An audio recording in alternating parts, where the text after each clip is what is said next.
الحمد لله رب العالمين والعاقبة للمتقين ولا عدوان إلا على الظالمين وصلى الله على نبينا محمد وعلى آله وصحبه ومن تبعهم بإحسان إلى يوم الدين ثم ما بعد السلام عليكم ورحمة الله وبركاته وهرين بإله سبحانه وتعالى بمهد له الله ديقسيقه الله نعموين كفرها بضن نقول الله ديستي نعموين كاسي أو ينسو كوبي كرين إن شاء الله تعالى هل كان وحينو اسكو حسوسين دونا كلمات كوبان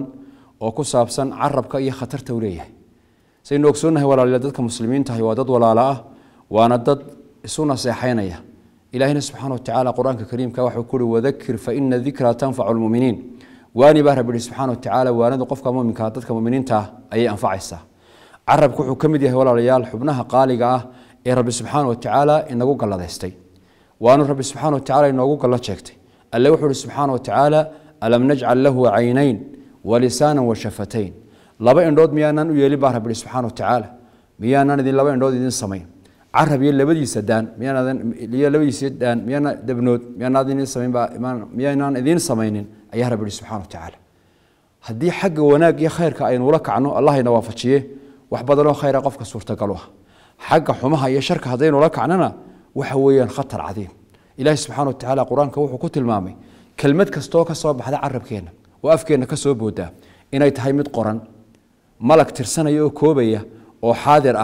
أو لو دياري أي وحويا حاضر ما يلفظ من قول إلا لديه رقيب عتيد لفت يكل بدي قفك كبصوب حسه ملك ترسنا يوكوبية أو ديار أو جوبشوجة أي مركا حويا سجل يقريه هذا شرط هنا والليس كشركة كشرته هذا خير هنا ليس كخير كشرته وكل شيء فعلوه في الزبر وكل صغير وكبير مستطر وصدر بالك ليه شيء قاسي هدو شيء حيه هدو شيء خير يهي لبدو قريه سادرتد وحين لقدبون الى انه دنيعنا وترنو انه اخرتنا وعبسنو انه كفكرو كلمه انه كحدلينو انتينان ku dhawaaqin aynu isweydiino maxay saameyn yeelan kartaa kelmadani ma tahay mid ilaahay subhanahu wa ta'ala inoo dhaweynaysa mid aynu ajri abaal ku helayna ma tahay mise waa kelmad saabi noogu noqonaysa ilaahay subhanahu wa ta'ala cadaabkiisa inuu ku shalwano sidoo ka warramay nabiga kaleey salaatu wasalaam in al-abd la yatakallamu bil kalima la yulqi laha bala wuxuu nabigu xusay kaleey salaatu wasalaam qofku inuu kelmad ku dhawaaqayo kelmadaasi oo isagu aanu dhaadaynin miisaanka iyo martabada inay taagan tahay aanu ogeyn deedna saabaq u noqonaysa masaafo qorax ka soo baxay qorax ka dhac inta u dhaxaysa cadaabka ilaahay markaa waxa uu ka shalwado saaka ka soo horjeedkeeda inuu kelmad ku hadlo wanaagsan oo saabaq u noqota inuu ilaahay subhanahu wa ta'ala raali ahaanshiisa waxa weeyaan ku gaaro walaalayaal waxa aynu ku hadlaynaa way qorayihiin wixii qofku wanaagu horumarsaday iyo intii uu geeriyooday raadku ka tagayna way qorayihiin wanaktubu ma qaddamu wa atharahu wixii aynu horumarsanay iyo waxaynu markaa wax weeyaan adduunyada naga haray shar iyo khayrba waa wax qoran oo maktuuba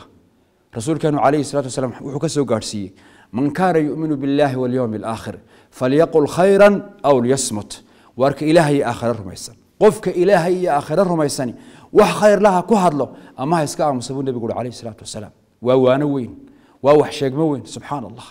سوين أو حالر النبي عليه الصلاة والسلام إنه يقول شيق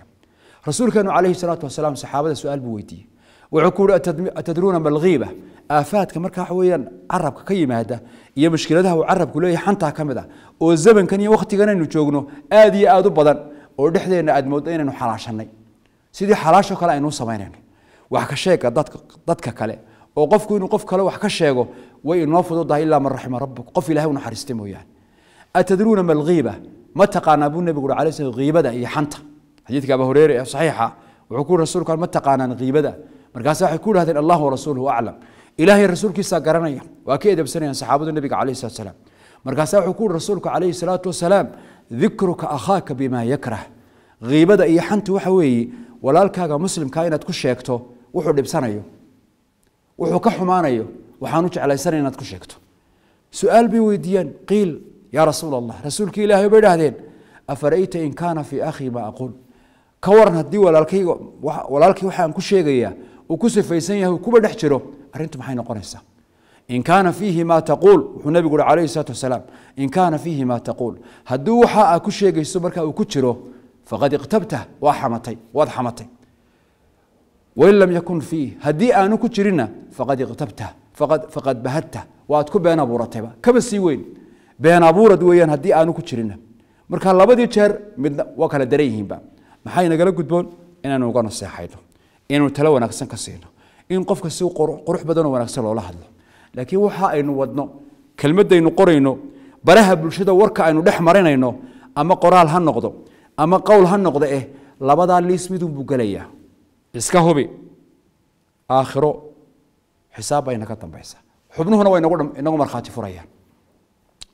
wuxuu ka warramay nabigu calayhi salaatu wasalaam qofku markuu subaxii waa bariisto inuu carabka xubnaha kaloo dhamay carabka abhinayaan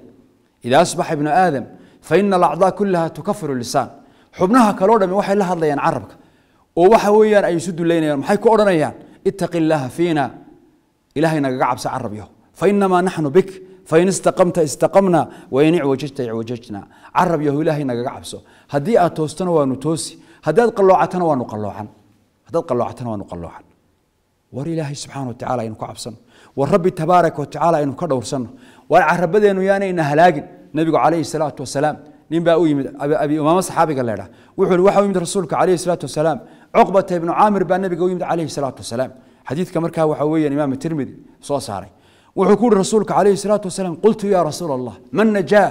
rasuulka ilaahu badbaadadu maxay ku jirtaa badbaada maxay ku jirtaa waa su-aal aad iyo aad muhiima adduunyada qofku inuu badbaado halowga ka badbaado waxa weeyaan aakhiro uu cadaabka ilaahay subxaana wa tacaala iyo jaxiimiyo jahannamo ka badbaado maxay badbaadada ku jirtaa su-aal aad u qiimo badan buu nabigu weydiiyey calayhi salaatu wasalaam rasuulkuna calayhi salaatu wasalaam jawaab waafiya